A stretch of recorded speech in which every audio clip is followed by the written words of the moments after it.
So before you guys actually get into this episode or this podcast like episode of my channel, and I give you guys the full blow by blow of Biggie's Players Tribune letter, I want you guys to have a little bit of a disclaimer first. Number one, I was reading this in my kitchen and trying to cook at the same time. Sorry, but life is lifing, okay? Number two, I'm gonna stumble over words, okay? And I'm not editing it out. I'm just gonna leave it as is because I don't feel like editing it. I'm just gonna tell you the truth. That's my husband. So you see, distractions. And number three, please, please, please listen to the entire letter. It's imperative that you listen to everything. I know I am long-winded and I talk a lot, but I promise you that what I'm reading is going to be emotional, but it's sweet and it's kind and it's so raw and vulnerable that it deserves for you to read it or at least listen to it being read in its entirety. Okay? So just do me that solid. And I promise you that I will do my damnedest to make it go by as quickly as possible, even though I'm stumbling over some words and I may have mispronounced some things like his name and his mother's name, which in hindsight, I actually apologize for that because I would hate for someone to mispronounce my name or my mom's name, but I really did try. I was sitting there mulling over how to pronounce this man's name and his mother's name. So please forgive me if I mispronounced it. But with all that being said, see, I ramble. Y'all, please listen to the whole reading of his article in the Players Tribune, and I'll be back at the end. So Biggie got to write an article for the Players Tribune, and it is called Sour. And I'm going to read it for you because I just like reading. And I'm going to do it. On the morning of my 9th birthday, I made a wish. Not a birthday wish, though, or at least the kind you make before blowing out candles. It wasn't something you wish for with a smile on your face around family and friends. It was something you wish for alone in your bedroom in the quiet moments. So that's what I did. I woke up, I got out of bed, I took off my clothes, I stood in front of the mirror, I looked up and down at my reflection, and I wished for the same thing I'd wish for every morning of every day for the next almost 15 years. To be absolutely anybody else. Oh.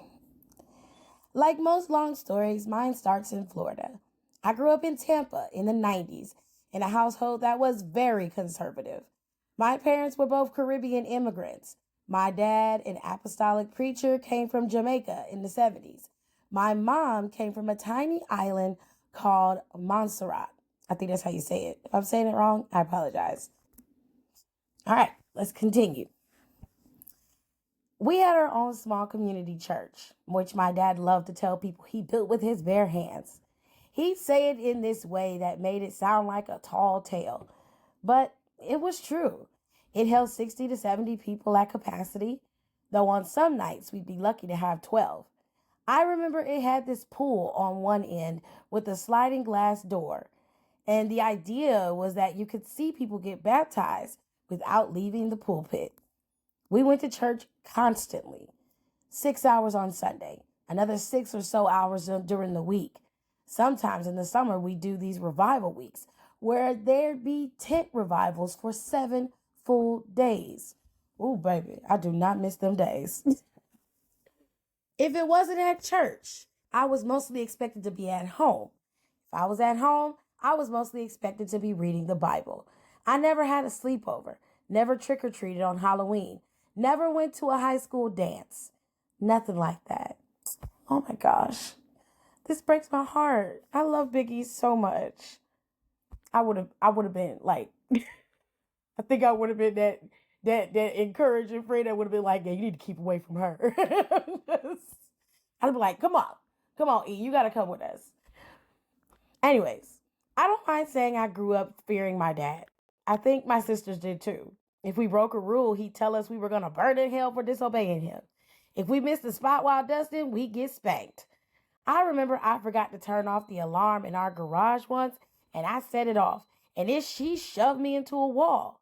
We had a roof over our heads, food on our table, everything he felt we needed. But emotionally, there was a void. I think my dad was raised by his parents the same way, with the same void. He filled it with godliness, and my mom sort of followed in his footsteps. I have these memories, or more like pieces of memories, of feeling like love and softness from her when I was really small. But then when my dad would scold her and say things like, don't pick them up, or let them cry, I think she felt pressure from him to not be too nurturing to us, to not let us get too close. So much of what I did growing up, I did to escape. Football was probably my first true rescue that I found. I think it lined up with my parents' sense of discipline, so they let me play. I started at age 7 and felt drawn to it almost instantly. I had all of this aggression to get out. Football tapped into that. First, I played in the Police Athletic League, then the Tampa Bay Youth Football League. I was on the Citrus Park Bills, mostly at lineman. They don't call me Little E, you know? I just loved hitting people. Honestly, I loved everything about youth football. I know it's frowned on more now, and I get why. But for me, back then, it was like a social life and a support system rolled into one. It was a safe haven. The other big escape hatch I found was culture. My parents sent me to a school called Tampa Prep, and I had an amazing English teacher there named Mrs. Adams. She had this avant garde look, flowing clothes, wild gray hair. We had her first period, and I remember she'd have lights turned real low, and when we walked in every morning, she put these little lamps out on the table for mood. She'd play Enya for us and spoke really softly. I loved how she always made me feel capable. She's the first person who made me believe that I could write and speak in a way that meant something, in a way that could express something true. I was always reading books. Same. I love books. I still love books to this day. I was always reading books. First for school stuff like Animal Farm, Huck Finn, Fahrenheit 451. Oh, yes. Accelerated reader, people. Toni Morrison really stuck with me. The Bluest Eye. A big moment later was on when I discovered Erasure, the Percival Everett novel that came out in 2001. It's Percival. It's Percival, Tiffany. I'd never read a book like that before, and I think I'd built up all these assumptions about what Black literature could or couldn't be.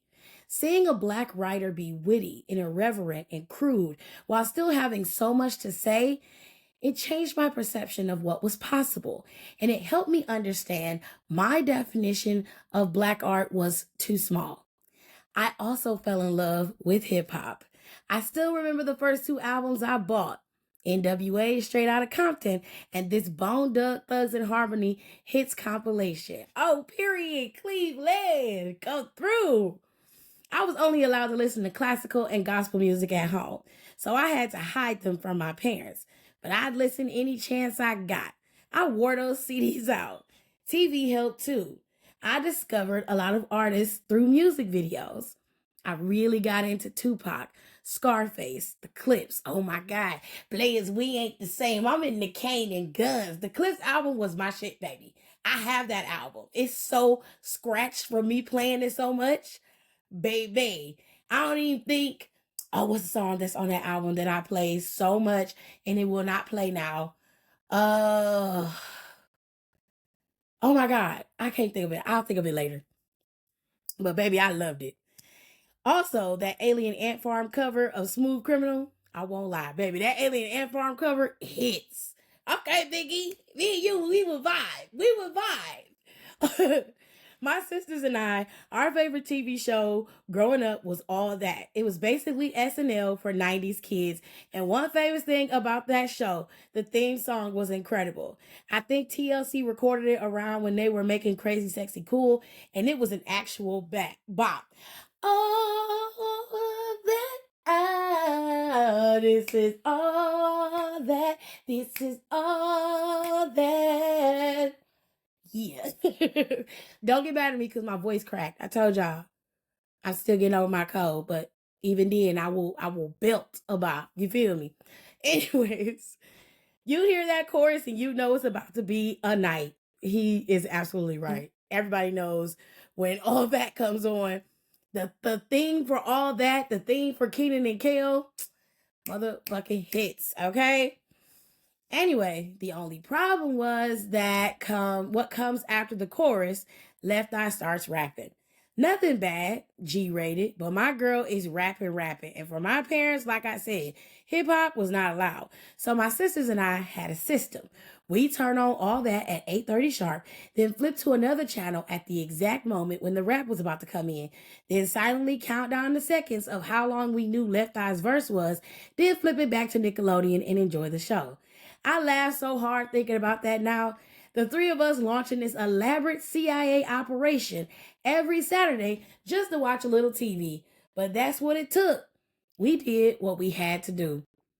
My dad drew a lot of lines, hard lines in the sand. And when it came to pop culture, he drew a lot of hard lines. For whatever reason, though, there was this one line he didn't draw. This one thing that not only did he let me enjoy, he enjoyed right along with me. You could probably guess what I'm going to tell you. That man loved wrestling. I think some of it had to do with him being an immigrant. You come over to a new country and there's this whole new culture to adapt to. Some parts of that are so specific and can be hard to pick up. Tiffany, focus. But wrestling isn't like that. It's a universal language. It's good guys and bad guys. It's classic storytelling. It's not really something you have to learn. It's something you can just connect with on a human level. And my dad really connected with it. He loved Thunderbolt Patterson, who was one of the great black wrestlers and one of the stars of the Territories era. My dad would always talk about going to see Thunderbolt and Dusty Rhodes wrestle in the armories in Florida back in the 70s. Those were some of his favorite memories. He was a true fan. And he stayed a fan through my childhood, which ended up coinciding with the late 90s boom, aka the Monday Night Wars. We could never afford the pay-per-views, but we watched every hour for free TV that WWF and WCW put out.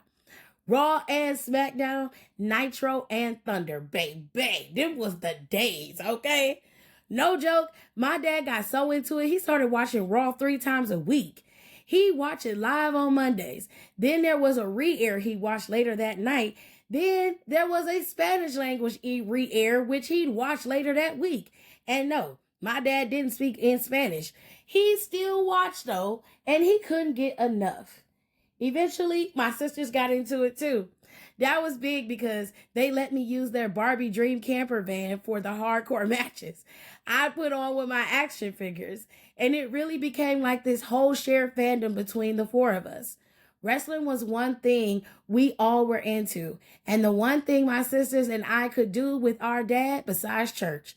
And even as our relationships with him strained over the years, I always felt that said a lot about what wrestling can be. Like, whether it's the Territories in the 70s or the Attitude Era in the 90s or whatever the business is now, it will always be a way to connect. I never had a lot of friends at school, but I have this one perfect memory. It's from 6th grade. For the most part, our school rented out classrooms from the University of Tampa. But in 6th grade, because of temporary space issues, we had to use this makeshift building instead, which meant we were a little out of the way. We loved it though, because we were located, we got to go on this giant field at lunchtime. Okay, it probably wasn't giant, but in my memory, the field stretched out forever. This was 97 or 98. So right around when NWO was really popping. And at that time, one of the only WCW guys who would stand up to them was Lex Luger. His finishing move was the torture rack, where he lifted his opponent up on his shoulders until they were horizontal, then just shake the shit out of them until they tapped. Simple, but violent. Every Monday, man, Lex would be putting these NWO fools in the rack to a huge pop. Tampa was WCW country, so naturally everyone in my class's favorite was the torture rack. The problem with that move, though, is that it's not like a sharpshooter or a rock bottom where pretty much anyone can do it. Nah, you have to be strong as hell to put someone in a torture rack. Well, I was the only kid in our class who was strong as hell. So every day at lunch, we go out on that giant field. And as soon as we were far enough away from where the teachers could see, a bunch of my classmates would swarm my way. And they begged me to rack them. So that's what I do. Rack them up, put them down. One after another. By the end of lunch, I'd be so exhausted. It was beautiful. So sweet. Now might be a good time to go back to my 9th birthday. Standing in front of my bedroom mirror, making that wish, I'm not sure why that memory sticks out to me so vividly. It's not like I woke up one morning and decided I was depressed, but I think that's kind of my first memory of feeling like I was fighting against myself in a kind of way. Oh, Biggie. Of feeling like in this way, I was only beginning to understand I was trapped. That's the thing I feared my dad, but I wouldn't say. I felt trapped by him. Like somewhere deep down, I think I knew I'd eventually be able to escape the household that raised us. But as time passed, I started to realize more and more that I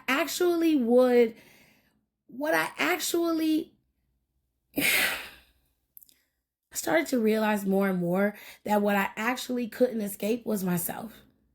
I started to have these sinking feelings.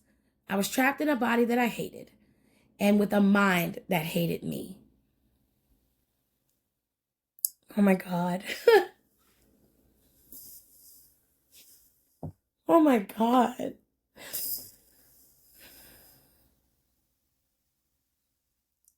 I can't tell you how many days,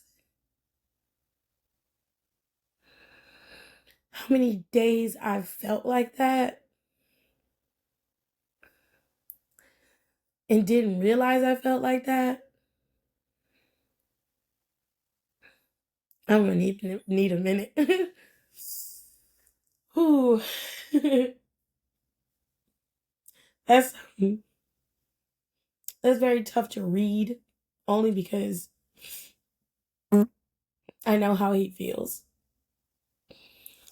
Still feel like that some days. Oh. Okay, I'm gonna pause it and then I'll be back.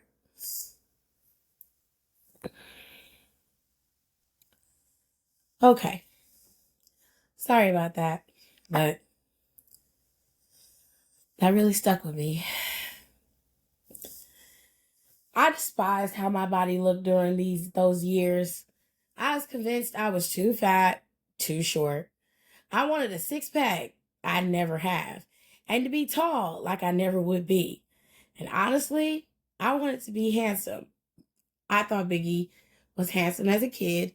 I probably would have been very into Biggie as a kid. Looking at his youth pictures, yeah, I would have been into him as a kid. But I think he's handsome now. I've always thought Biggie was handsome. His personality is amazing, considering what we're hearing now. Well, let me continue. The last one I felt a deep insecurity about. In this way, that became a very sad cycle.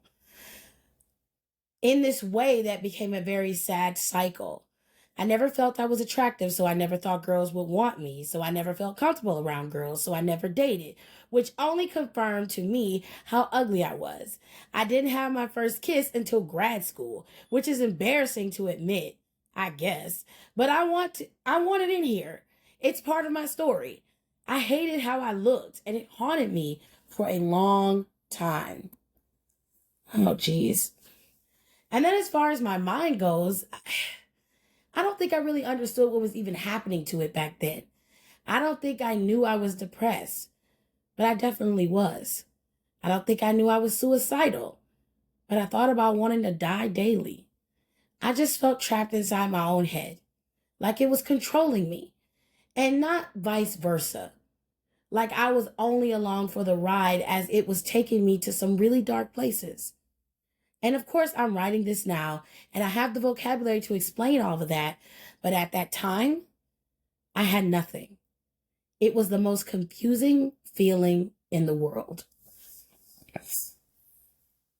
The older I got, as I moved through high school and toward college, the more it felt like my mind and body were both slowly killing me. But it's wild how it works in life.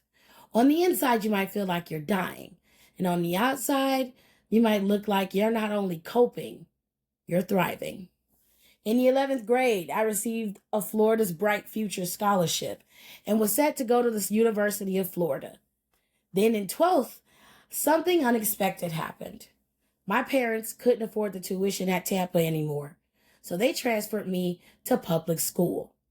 I was crushed to have to leave where I was crushed to have to leave. There was a silver lining. Tampa Prep didn't have football. Public school did. So I joined the football team as a senior and had a good enough season that I got offered a late scholarship to play at the University of Iowa. I ended up accepting my Iowa offer, and that was an important moment for me for two reasons.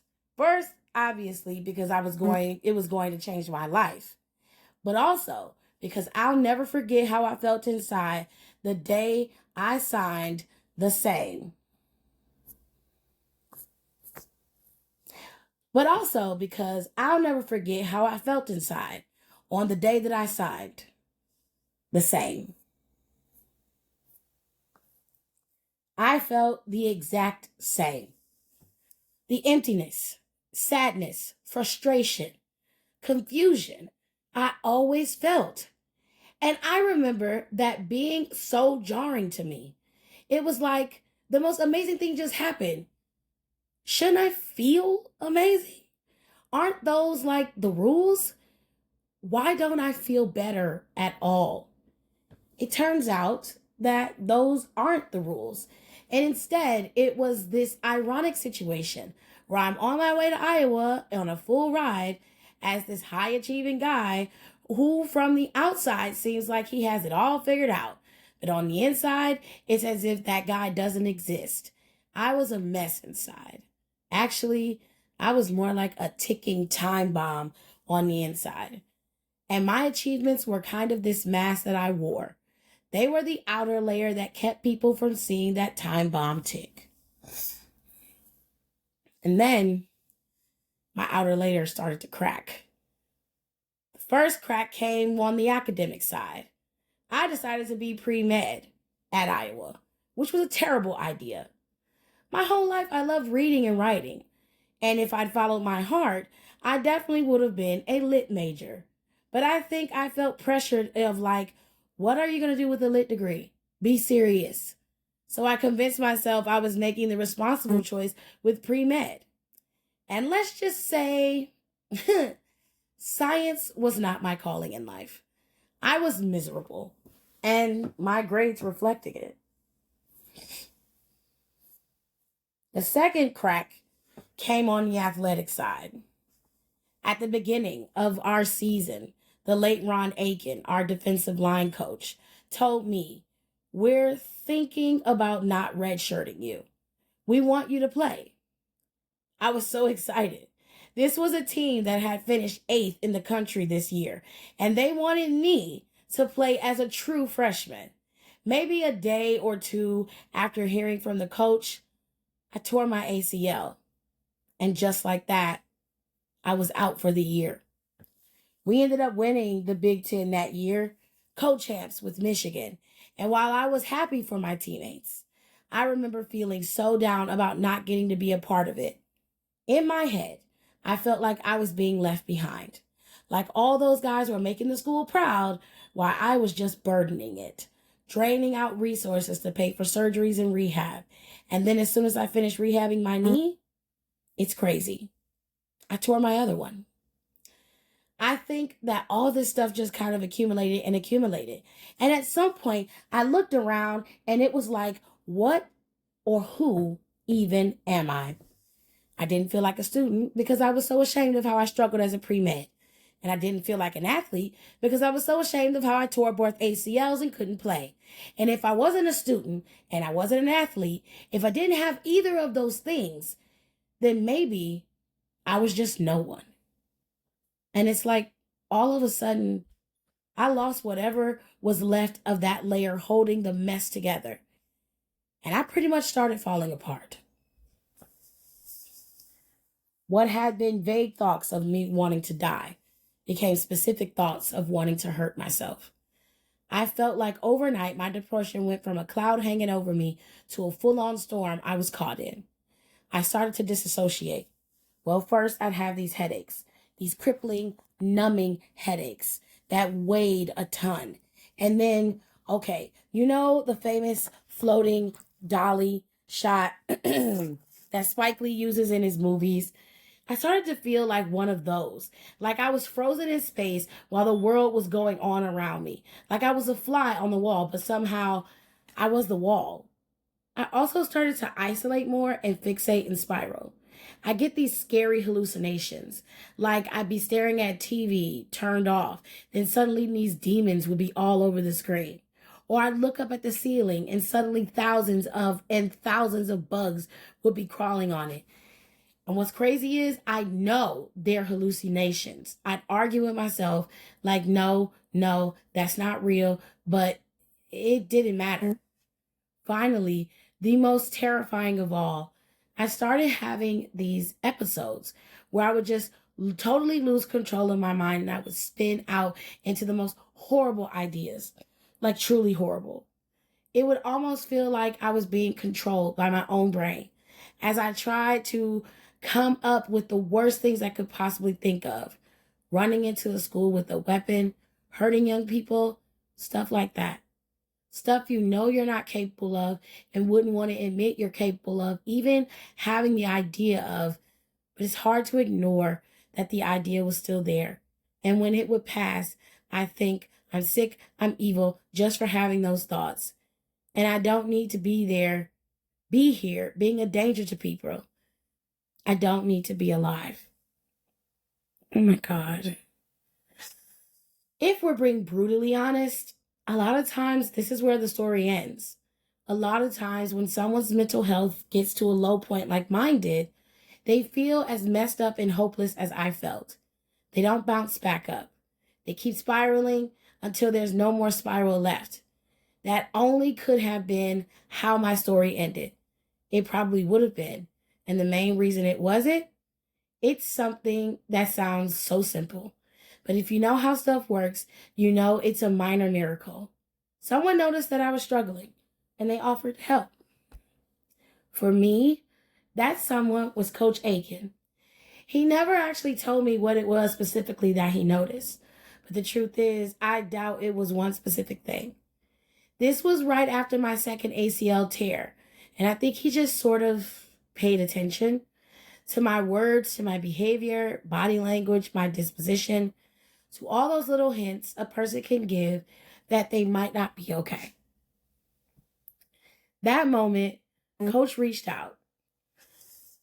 It wasn't a memorable or dramatic moment, but one day quietly, he just pulled me aside to talk in private. And he basically told me what was going to happen. There was this therapist, Marvin Sims. He wanted me to go see him. Then he gave me the info. I nodded. I went on my way. I'll always appreciate the nuance that Coach Aiken used in that moment. He simply asked me if I'd go. I'm not sure that I would have. If he simply asked me to go, I'm not sure that I would have. And if he forced me to go, I would have felt so embarrassed, and then who knows. But he put it in a way that just threaded the needle. It was stern, yet empathetic. It was like, I really think this needs to happen, and I'm on your side. So at 19, for the first time in my life, I went to therapy. That wasn't a happy ending in any way. It It wasn't some catharsis or neat and tidy resolution. If anything, after starting therapy, my journey only got harder. What changed, though, I think, is that now I wasn't on it alone. In addition to talk therapy, I started to see a psychiatrist. I was diagnosed with what's known as major depression with psychotic features. I tried a bunch of different medications, but struggled for a while to find the right balance. A few times later on, the ups and downs of that struggle became overwhelming. So I asked my psychiatrist to put me in the psych ward of a hospital at the university. We also tried electroconvulsive therapy. We tried everything, man. Some of it showed signs of working. Some of it didn't work at all. Some of it was straight up traumatic. My life over the next few years was like a perpetual trial and error. It was exhausting. Frankly, it was excruciating. But I wasn't spiraling anymore. Or if it was a spiral slowly turning around, then straightening out into a long, winding road. While football didn't work out for me at Iowa, the Iowa football program was incredibly good to me. When I had to spend time in a psych ward, I remember feeling so ashamed and so anxious about people finding out and how they might react. But I'll never forget who one of my first visitors was. It was Kirk Ferentz, Iowa's head coach. Coach is a real football guy. You know what I mean? And not to set the bar too low, but I feel like there's a very bad version of how a psych ward visit could go from the football guy, head coach at a big time college program. Coach Ferentz, though, he did exactly what you hope someone will do in that situation. He showed up, he didn't stigmatize me or patronize me, and instead, just by showing up and being kind, made me feel a little less anxious and a little less ashamed. Unfortunately, the ACL tears were only half of my major injuries at Iowa. I played my redshirt sophomore year, then tore my pec, then rehabbed it all the way back, only to break my patella. Once that happened, I knew it was over. My first reaction when my patella broke was to actually laugh. It's like, at this point, where there was nothing to even cry about, I just felt relief. Iowa agreed to pay out my scholarship. So while I no longer had to be on the football team, I was able to stay on campus as a student. And thankfully, the football program didn't dispose of me the moment I stepped away from it, which I think says a lot. They told me even though I was done playing, if I still wanted to laugh, if I wanted, they'd still want to, oh my God, I can't talk today. If I wanted to, they'd still love to have me come by and work out. I took them up on their offer and kept up with my weight training. By then, I was also long since switched out of pre-med and became a health and sports studies major. Eventually, I added a minor in African American Lit. 2 years later, I earned my degree. I ended up staying at Iowa for grad school, taking graduate classes in health and sports studies while lifting weights any chance I got. I also worked part-time at one of the great jobs our society has to offer, bouncer at a bar where nothing happens. It's funny.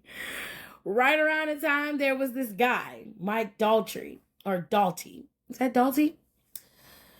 Doty? Mike Doty? Is it Doty? I think it's Doty. I'm going through names here. Please forgive me. Mike was an accomplished collegiate wrestler at Iowa State and Iowa and became a lifter in a sport after that. And in 2009, he went down to the NCAA Wrestling Championships in St. Louis. On one of his flights, he happened to sit next to Jim Ross, the legendary wrestling announcer and the voice of all those episodes of Raw from my childhood, who was working for WWE in talent relations at the time.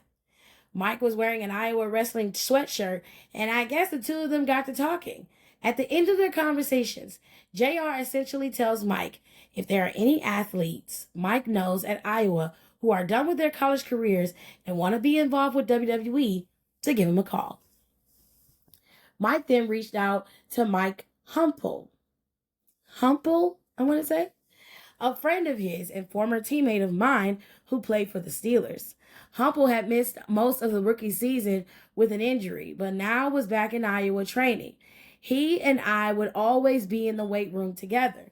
And when Mike reached out to him about his conversation with Jim Ross, Humple was like, actually, I have a guy in mind who might be perfect. It's funny. When I first sat down to write this article, it was because we were celebrating 10 years of the New Day. And I wanted to put down words how much all of this has meant to me. Of course, the truth is, what New Day has meant to me is beyond words. It's beyond anything, really. Where this last decade has taken us, man, it's beyond literally my wildest dreams. Because I'm someone who didn't have wildest dreams. I'm someone for the longest time who didn't believe I deserved them and believed they'd just be wasted on me somehow. I'm someone who spent a lot of his past not being able to picture a future. And I think about that so much when I look back on the story of our group. I think about all the different things we've accomplished and been through and come to represent. Things I'm truly proud of, not in a self-aggrandizing way or in a self-important way. Never that, but in a way that is just like life. Some of its crushing failures, some of its wildest success, some of its deeply silly, some of it's quite serious, some of it's cringe as hell, some of it's cool as hell, some of it's painful, some of it's joyful, and every now and then you really get lucky, and some of it's meaningful. When I look back on this decade I've spent together with Kofi and Woods, this decade in Brotherhood, I think about all of the things and more. And I'm going to write a few of them down. But TLDR, I wouldn't trade fucking any of it. I think about Kismet. It's crazy how life works. After leaving Tampa, moving all the way to Iowa and going on this journey where that flung me in from pre-med to football to major surgeries to starting therapy to getting my degree to enrolling in grad school, I end up getting this opportunity of a lifetime with WWE of all places. WWE! Like, what a world. And out of all the places in the world for their developmental program, FCW to be located, yeah, of course, it had to be Tampa. And since I couldn't afford rent for an apartment, I moved right back into my childhood bedroom. I wish I could tell you that moving back home led to some huge breakthrough between me and my parents, but it didn't. I think it was still a breakthrough for me, though. I wasn't the same kid who left for Iowa 5 years earlier, sad and afraid, without even realizing. I think I built up this strength over those 5 years and the beginning of a sense of self. And I think it meant a lot to me to be able to go back home into the belly of the beast and not get knocked off my axis. I still cope through escape. I remember we had a free Sunday, and I wasn't going to be at FCW. I'd go to the movie theater, and I stayed there from the first movie until it closed. Not even kidding. I'd wear these cargo pants and pack peanuts in them with grilled chicken, all my food for the day. Grilled chicken in your cargo pants is fucking crazy. And then I see like 4 movies in a row. Anything to not be in the house. Anything just to get through. At FCW, I definitely wasn't a prodigy. Like, you hear stories within certain wrestlers, but I held my own. I also met some cool people there. For example, Austin, a very weird dude. And I mean that in the best sense. Like, there was just something about him. He was so damn creative. His mind worked in this way, unlike anyone's I'd ever met before. He also acted like unlike anyone I'd ever met before. I still wasn't totally comfortable in my own skin yet, and it just blew me away how unabashedly himself this guy was. He'd always be talking really loudly about whatever stuff he was into at the moment. Anime, video games, changing his hair up, going to raves.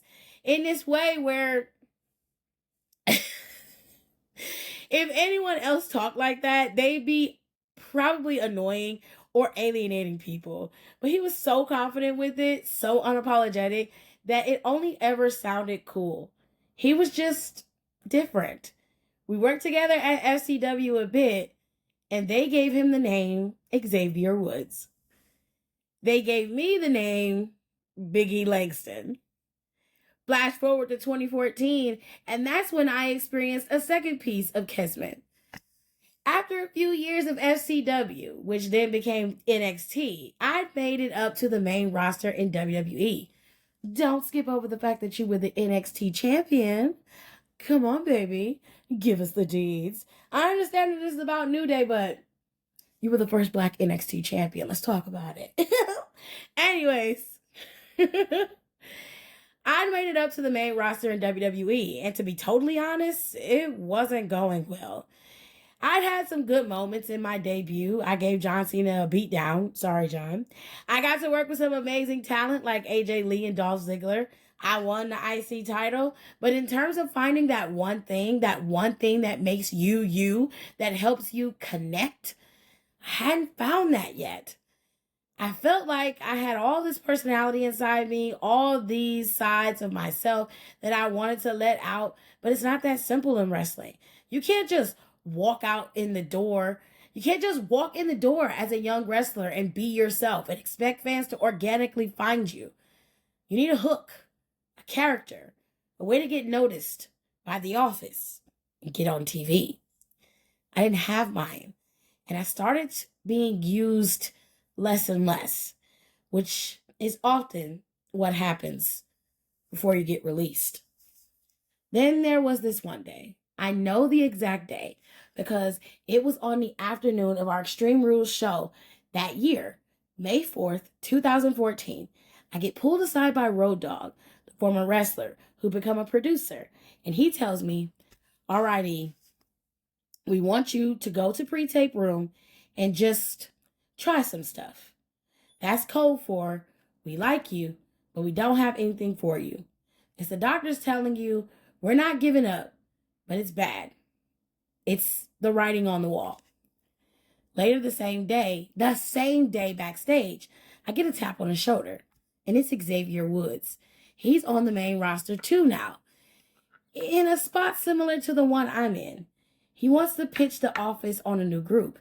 He says he's got some great ideas for it. The basic one is 3 young Black wrestlers, all struggling to break through, teaming up, and trying to break through together. I think about multitudes. You know that famous Walt Whitman quote, "I'm large, I contain multitudes." That's been on my mind a lot while looking back in the New Day. I'm no expert, but I think what he means basically is that we're all contradictions. None of us can be reduced to a single identity. There are many different versions of ourselves within ourselves. And if I had to explain what it's been like historically, to be a Black wrestler, I think I might put it the best way I could, which is you're not always allowed to contain multitudes. Earlier I mentioned how this big part of wrestling's appeal is its universality. I'm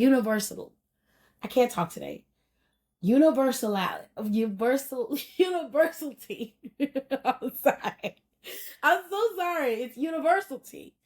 Good versus evil, classic storytelling, a universal language.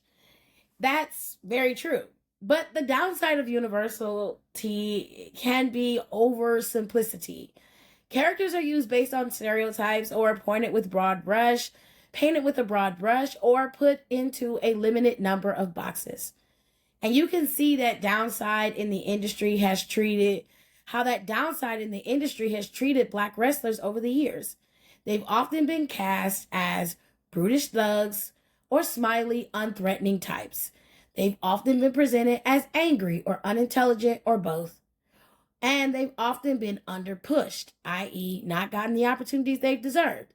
When the New Day debuted, The Rock was the only black man ever to have been WWE champion.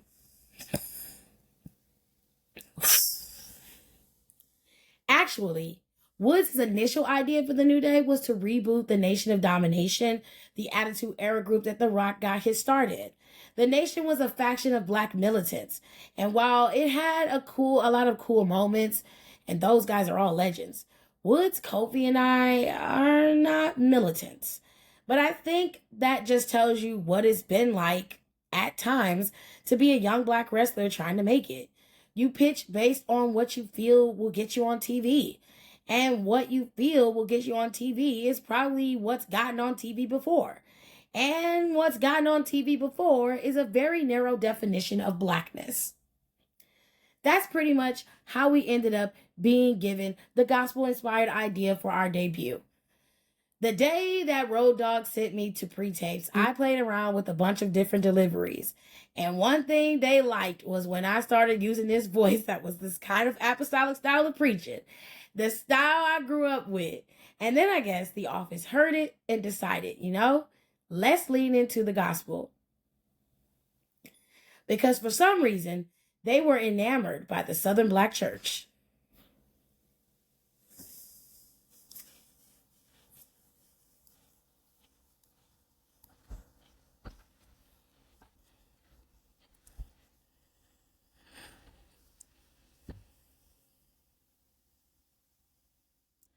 That was a tough one. Black gospel is not who I am. And it's definitely not who Kofi and Woods are. But we aren't really in a position to push back on it. So even though we knew we were about to get booed out of every building, we just did our best. And then, of course, we did get booed out of every building, which turned us heel, which was the greatest thing that ever happened to us. The thing about being a heel is that it's a lot easier to get people to boo you than it is to get them to cheer you. You have to have a wider breadth of things you can draw from. You can be obnoxious. You can be whiny. You can be a cheater. You can be a dork. You can be a slime ball. You can be a weirdo. You can just try a lot of things as heels that wouldn't be okay to try as baby faces. Want to dance over your opponent's bodies after you beat them? No problem. Want to play the trombone because, I don't know, it's strange in your woods and you played trombone in middle school? No problem.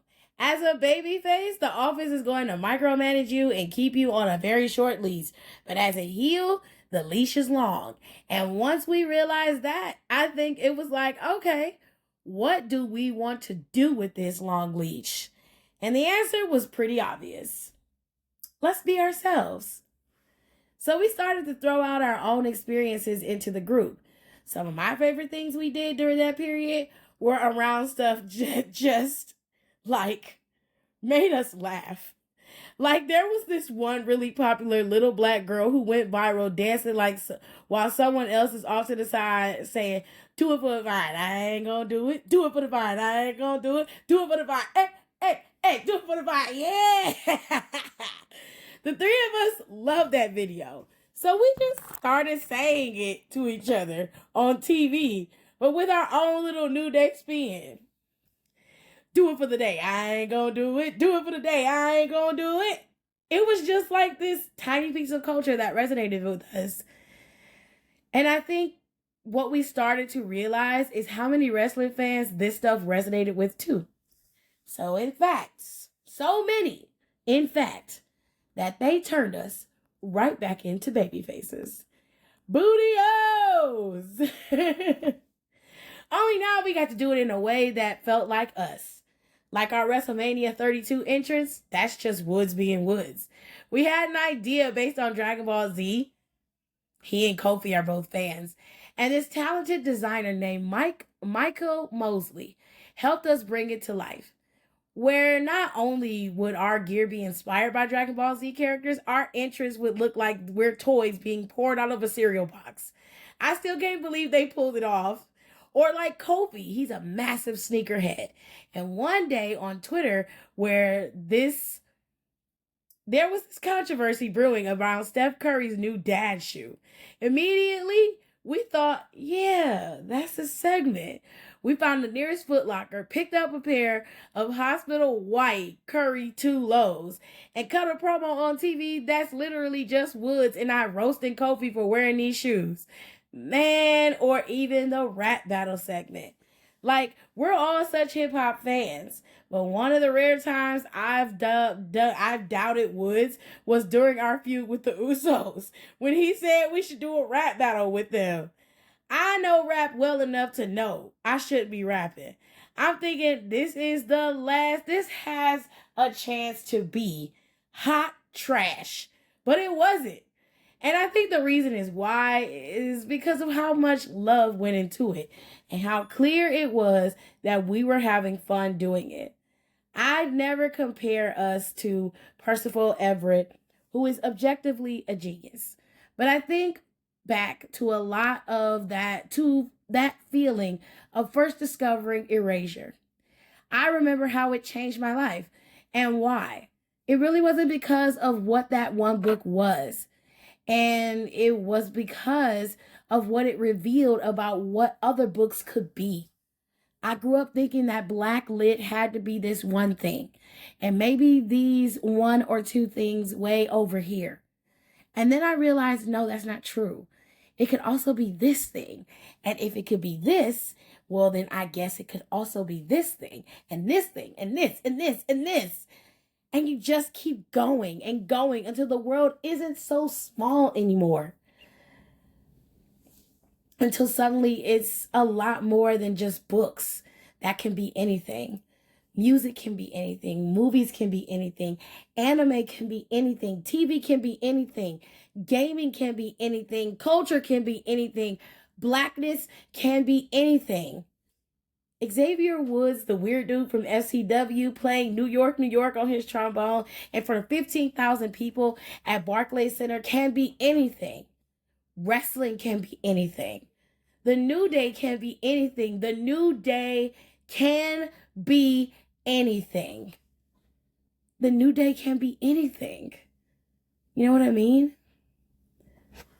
You realize 3 Black wrestlers contain multitudes, and all of a sudden there is a universal language. It's being seen. That's what wrestling is. That's what culture is. That's what fandom is. Shit is infinite. It's someone somewhere seeing you and thinking, you're one of us. Finally, I think about togetherness. Those first 5 years, we'd never be separated. We'd always travel together. We'll always be on one, on the road together, minivans preferred. And of course, when you're on the road in wrestling, you're always checking in and out of hotels. Which led to this game called the Creepy Shuffle. I don't even know why it started or what we thought was so funny about it, but we take turns booking the hotel. The person who booked it would then be responsible for checking in and getting our keys. And when my turn came up, it was time to pass the keys out. I do this silly little 1-2 step, and I waved the keys in front of Kofi and Woods while I shuffled them.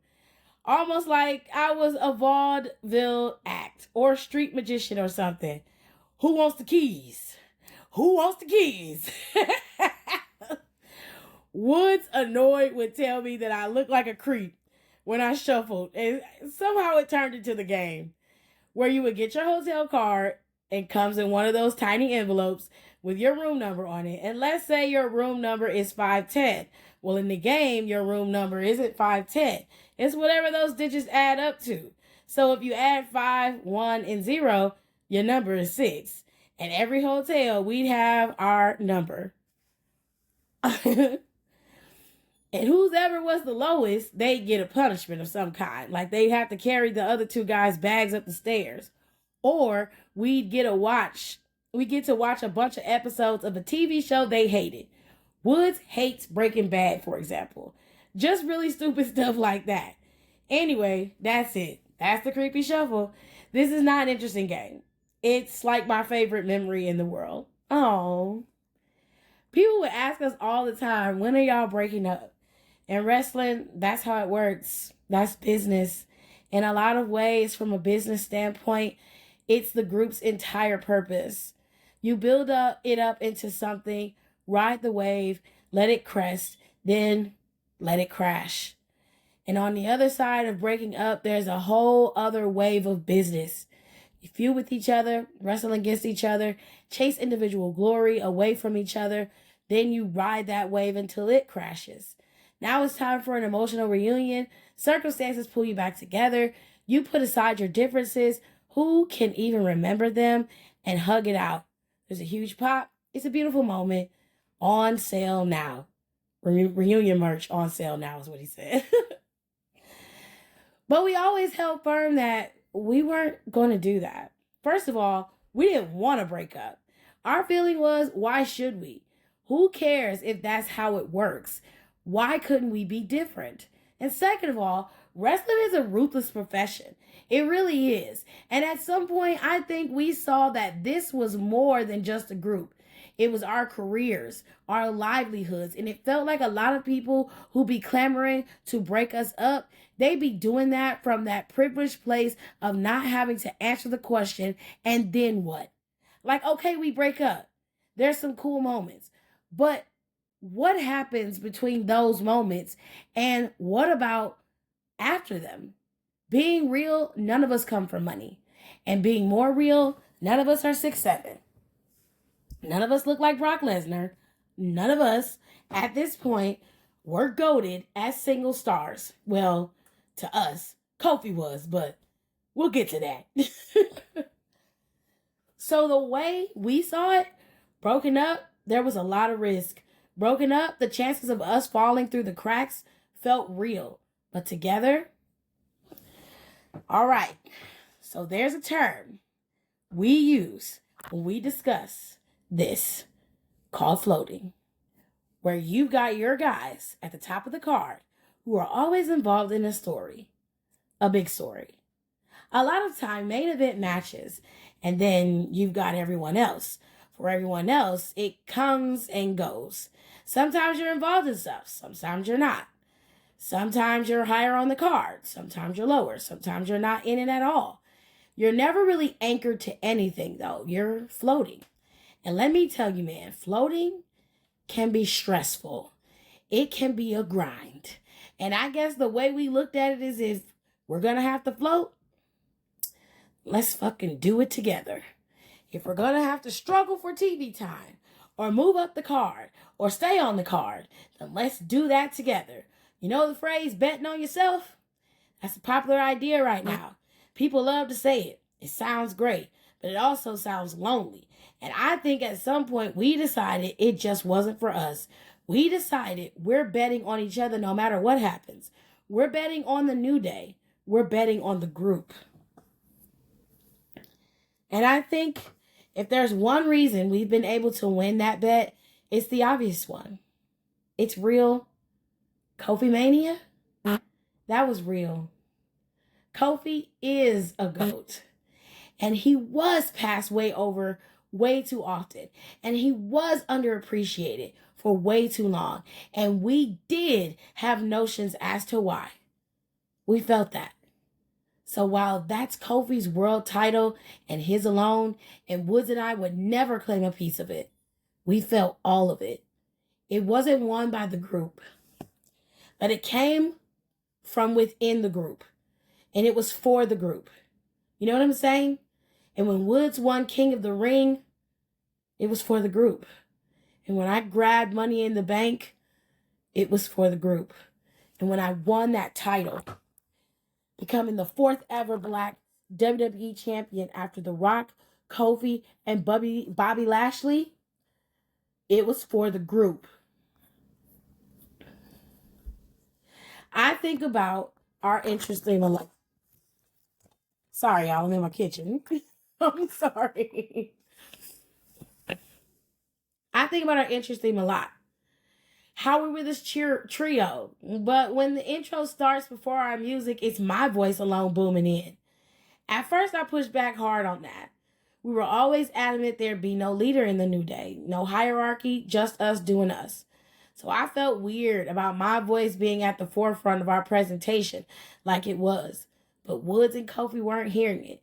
They were just like, nah, this is dope. Shut up. We're keeping it. I still laugh when I remember us writing that intro. Don't you dare be sour. Those 5 words mean so much to me right now, but at that time, honestly, we just needed something to rhyme with power, and sour seemed cool. Don't you dare be sour. Clap for your world famous 12-time champs and feel the power. It's a new day. Yes, it is. I love that. I love it. Still gets a pop. Still rhymes. For some 10-year-old bars, I'd say they've aged pretty well. So, have our choices, I think. You know the one thing I said earlier, how I'm someone who spent his past not being able to picture the future. I can picture one now. Which is ironic, because I guess since I broke my neck and can't wrestle, I'm at peace. And if that's truly a wrap on my in-ring career, I'm excited to explore the paths that are opening up for me in its wake. Whether it's working for WWE outside of the ring, or it's hosting or acting or voice work or filmmaking or so many things, I feel like there are still so many parts of myself for me to discover.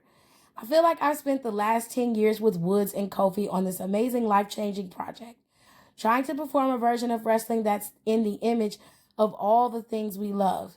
And now I want to find out how far I can stretch that project past wrestling.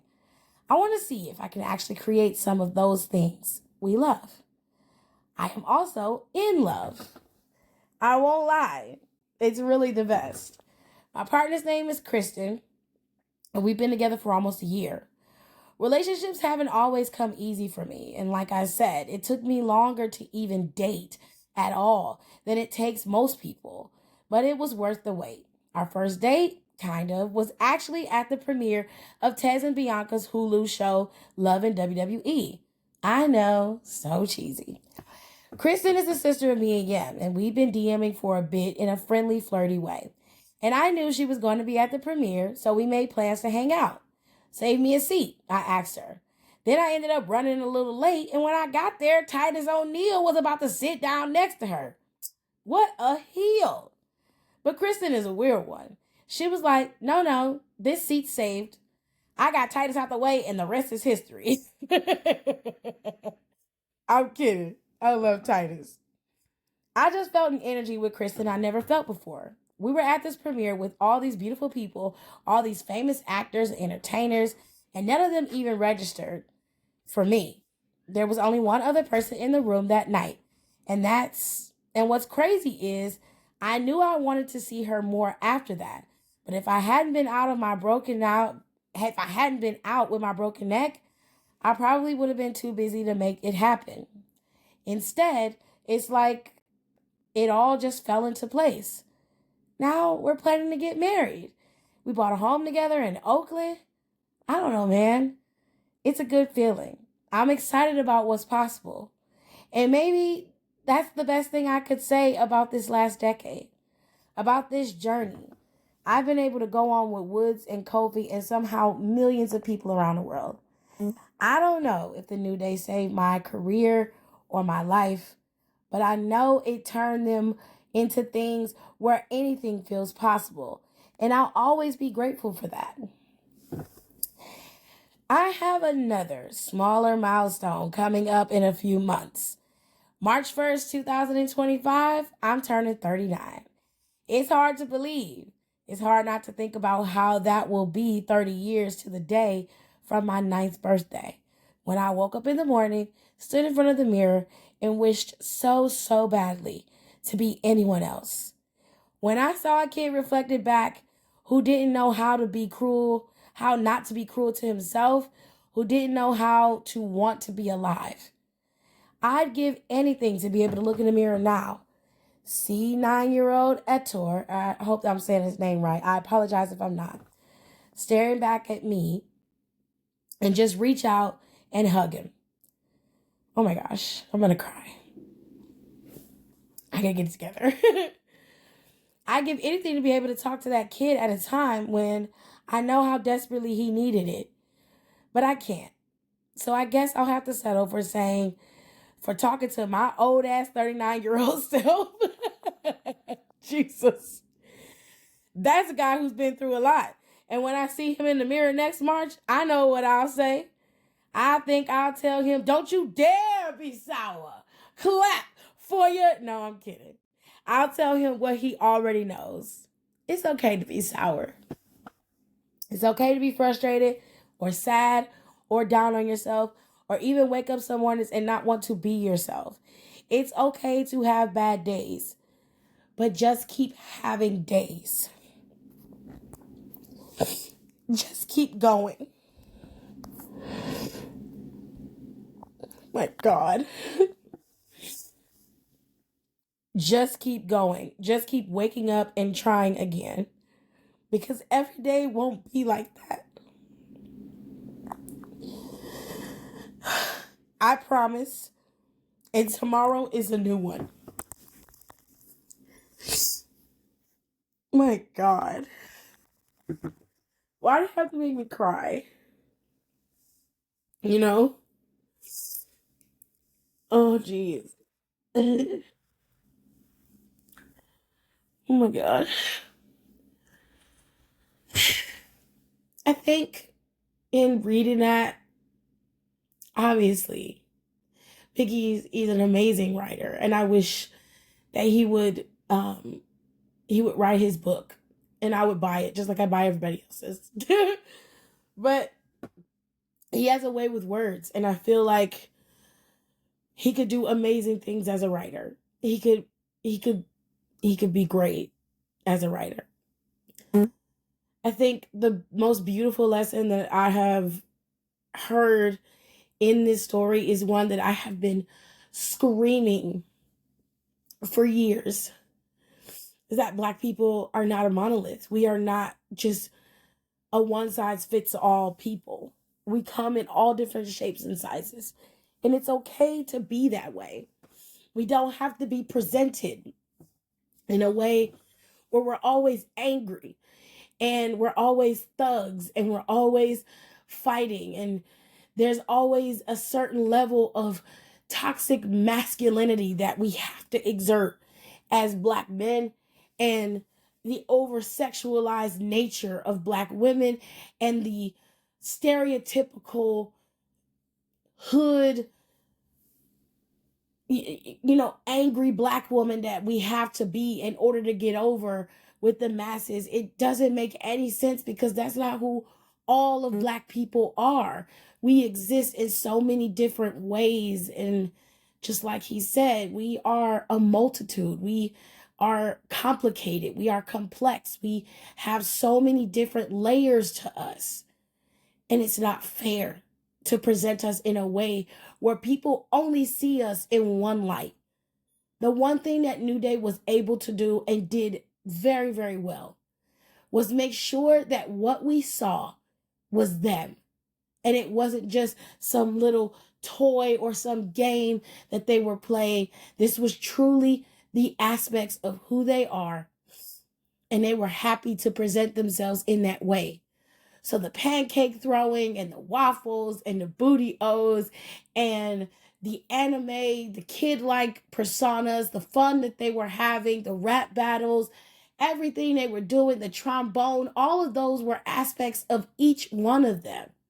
The twerking, the grinding in the ring, the splits, the full-on silly nature was just them being the most exacerbated version of themselves and having a good time doing it. And for those of you who gave Kofi Kingston the hardest time because he was champion, and for those of you who chastised Big E during his championship reign, or New Day in general, and Xavier Woods as his version of the King of the Ring, I hope after you listen to this story and after you read Big E's Players Tribune article that you truly understand that we as Black people deserve to be presented in a light that shows all of us, not just the thugs or the hip hop heads or the trap queens and the aspects of our culture that are exploited and constantly used to make money off of. I mean, all of us, the nerds, the dorks, the anime heads, the basketball lovers, the shoe freaks, everything you can think of that can be indoctrinated into Black culture. We deserve to be seen in every light. Our creativity is not stifled. It's not a one trick pony. We have so many ways that we could be presented and loved and enjoyed. And I think that's all that New Day wanted. And they don't understand the full impact of what they were able to do and how that opened up the doors for girls like Athena, how girls like Mercedes and Naomi and Bianca and Jade have exhibited so many different versions of what Black people can be seen as and how they can be presented. And even Bobby Lashley. The many, many layers to Black culture can be explored when you just listen. So, shout out to you, Biggie, for being strong enough to tell your story. And shout out to you for being strong enough to go get help when you know you needed it. And shout out for finding happiness, being truly at peace. Because honestly, there are a lot of people who would die for that level of happiness and peace.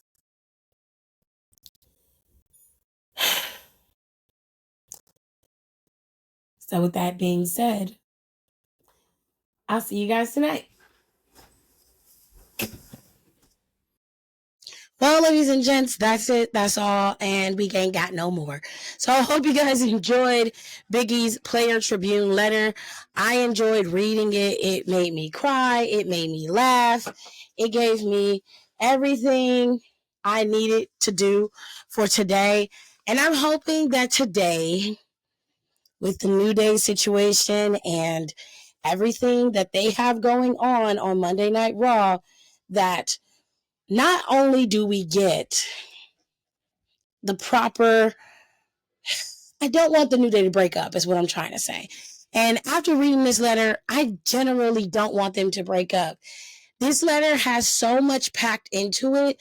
Biggie is a phenomenal writer. And I feel like you could benefit from reading this just by being one of us, a Black person, or just being a person in general struggling with mental health, everything that's in between. This is such a well-written, a beautifully written letter. And even in this particular article, you get so much where he tells you essentially that Black people are not a monolith. We are not just a one-trick pony where we have to be seen in a particular light in order for the world to accept us.